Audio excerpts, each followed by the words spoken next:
حضرت عیسیٰ علیہ السلام اور لالچی شاگرد کا ایک واقعہ۔ ایک دفعہ حضرت عیسیٰ علیہ السلام اپنے شاگرد کے ساتھ ایک سفر پر جا رہے تھے۔ راستے میں ایک جگہ آرام کی غرض سے رکے اور شاگرد سے پوچھا، تمہاری جیب میں کچھ ہے؟ شاگرد نے جواب دیا، جی میرے پاس 2 درہم ہیں۔ حضرت عیسیٰ علیہ السلام نے اپنی جیب سے 1 درہم نکال کر شاگرد کو دیا اور فرمایا، یہ 3 درہم ہو جائیں گے، قریب ہی آبادی ہے، تم وہاں سے 3 درہم کی روٹیاں لے آؤ۔ شاگرد چلا گیا اور راستے میں واپس آتے ہوئے سوچنے لگا، حضرت عیسیٰ علیہ السلام نے تو 1 درہم دیا تھا اور 2 درہم میرے تھے، جبکہ روٹیاں 3 ہیں۔ ان میں سے آدھی روٹیاں حضرت عیسیٰ علیہ السلام کھائیں گے اور آدھی روٹیاں مجھے ملیں گی، لہٰذا بہتر ہے کہ میں 1 روٹی پہلے ہی کھا لوں۔ چنانچہ اس نے راستے میں ہی 1 روٹی کھا لی اور باقی 2 روٹیاں لے کر حضرت عیسیٰ علیہ السلام کے پاس پہنچا۔ حضرت عیسیٰ علیہ السلام اور شاگرد نے جب کھانا کھا لیا تو حضرت عیسیٰ علیہ السلام نے شاگرد سے پوچھا کہ 3 درہم کی کتنی روٹیاں ملی تھیں؟ شاگرد نے جواب دیا، اے اللہ کے نبی، 2 روٹیاں ملی تھیں، 1 آپ نے کھائی اور 1 میں نے کھائی۔ حضرت عیسیٰ علیہ السلام خاموش ہو گئے۔ کچھ دیر بعد وہاں سے روانہ ہو گئے۔ راستے میں ایک دریا آیا۔ شاگرد نے حیران ہو کر پوچھا، اے اللہ کے نبی، ہم دریا عبور کیسے کریں گے؟ جبکہ یہاں تو کوئی کشتی بھی نظر نہیں آ رہی۔ حضرت عیسیٰ علیہ السلام نے فرمایا، گھبراؤ مت، میں آگے چلوں گا تو میرا دامن جو سا ہے وہ پکڑ کر پیچھے پیچھے چلتے آنا، خدا نے چاہا تو ہم دریا پار کر لیں گے۔ چنانچہ حضرت عیسیٰ علیہ السلام نے دریا میں قدم رکھا اور شاگرد نے بھی ان کا دامن تھام لیا۔ اللہ کے حکم سے آپ نے دریا اس طرح سے عبور کر لیا کہ آپ کے پاؤں بھی گیلے نہ ہوئے۔ شاگرد نے دیکھ کر کہا، میری ہزاروں جانیں آپ پر قربان ہوں، آپ جیسا صاحب اعجاز نبی پہلے میں نے کبھی مبعوث نہیں ہوا ہو۔ حضرت عیسیٰ علیہ السلام نے فرمایا، یہ معجزہ دیکھ کر تیرے ایمان میں کچھ اضافہ ہوا؟ شاگرد نے جواب دیا، جی ہاں، میرا دل نور سے بھر گیا ہے۔ پھر حضرت عیسیٰ علیہ السلام نے فرمایا، اگر تمہارا دل نورانی ہو چکا ہے تو بتاؤ روٹیاں کتنی تھیں؟ شاگرد نے جواب دیا، اے اللہ کے نبی، روٹیاں صرف 2 ہی تھیں۔ پھر حضرت عیسیٰ علیہ السلام وہاں سے آگے چل دیے۔ راستے میں ہرنوں کا ایک گول گزر رہا تھا۔ حضرت عیسیٰ علیہ السلام نے ایک ہرن کو اشارہ کیا تو وہ آپ کے پاس چلا آیا۔ آپ نے اسے ذبح کر کے اس کا گوشت کھایا اور شاگرد کو بھی کھلایا۔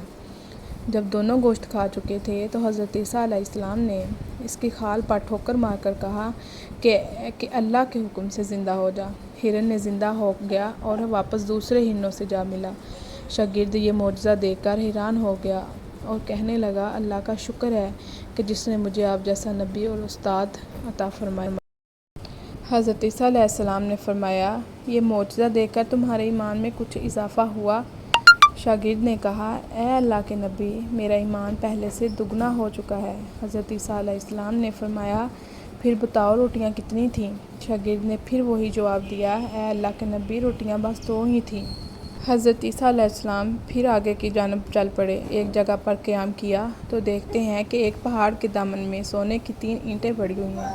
حضرت عیسیٰ علیہ السلام نے فرمایا، 1 اینٹ میری ہے اور 1 اینٹ تمہاری ہے اور تیسری اینٹ اس آدمی کی ہے جس نے تیسری روٹی کھائی ہوئی تھی۔ یہ سن کر شاگرد شرمندگی سے بولا، تیسری روٹی میں سے میں نے کھائی تھی۔ حضرت عیسیٰ علیہ السلام نے اس لالچی شاگرد کو چھوڑ دیا اور جاتے ہوئے فرمایا، 3 اینٹیں تم لے جاؤ، اور یہ کہہ کر عیسیٰ علیہ السلام وہاں سے روانہ ہو گئے۔ اب لالچی شاگرد اینٹوں کے پاس بیٹھ کر یہ سوچنے لگا کہ انہیں کیسے گھر لے جایا جائے۔ اس دوران کچھ ڈاکوؤں کا وہاں سے گزر ہوا۔ انہوں نے جب دیکھا کہ ایک شخص کے پاس سونے کی 3 اینٹیں ہیں تو انہوں نے اسے قتل کر دیا اور آپس میں کہنے لگے کہ اینٹیں 3 ہیں اور ہم بھی 3 ہیں، لہٰذا ہر ایک شخص کے حصے میں 1 اینٹ آئے گی۔ اتفاق سے وہ تینوں ڈاکو بھی بھوکے تھے۔ انہوں نے ایک ساتھی کو پیسے دے کر کہا کہ شہر قریب ہی ہے تو وہاں سے روٹیاں لے کر آؤ اور کھانا کھانے کے بعد ہم اپنا اپنا حصہ تقسیم کر لیں گے۔ چنانچہ وہ شخص روٹیاں لینے گیا اور دل میں سوچنے لگا، اگر میں روٹیوں میں زہر ملا دوں تو باقی دونوں ساتھی مر جائیں گے اور میں 3 اینٹوں کا اکیلا مالک بن جاؤں گا، اور جبکہ دوسری طرف ان کے دونوں ساتھیوں نے آپس میں مشورہ کیا کہ اگر ہم اپنے ساتھی کو ہی قتل کر دیں تو ہمارے حصے میں 1.5 اینٹ آ جائے گی۔ جب ان کا تیسرا ساتھی زہر آلودہ روٹیاں لے کر آیا تو انہوں نے منصوبے کے مطابق اس پر حملہ کر کے اس کو قتل کر دیا۔ قتل کے بعد انہوں نے خوشی میں سوچا کہ اب کھانا کھا لیں، ہمیں کھانا بھی زیادہ مل گیا اور سونا بھی۔ اور پھر جب انہوں نے روٹیاں کھائیں تو وہ دونوں بھی زہر کی وجہ سے وہیں مر گئے۔ پھر جب واپس آئے حضرت عیسیٰ علیہ السلام تو اسی راستے سے گزرے تو دیکھا کہ اینٹیں ویسی کی ویسی رکھی ہیں، جبکہ پاس 4 لاشیں پڑی ہوئی ہیں۔ آپ نے یہ دیکھ کر ٹھنڈی سانسیں بھریں اور فرمایا، دنیا اپنے چاہنے والوں کے ساتھ یہی سلوک کرتی ہے۔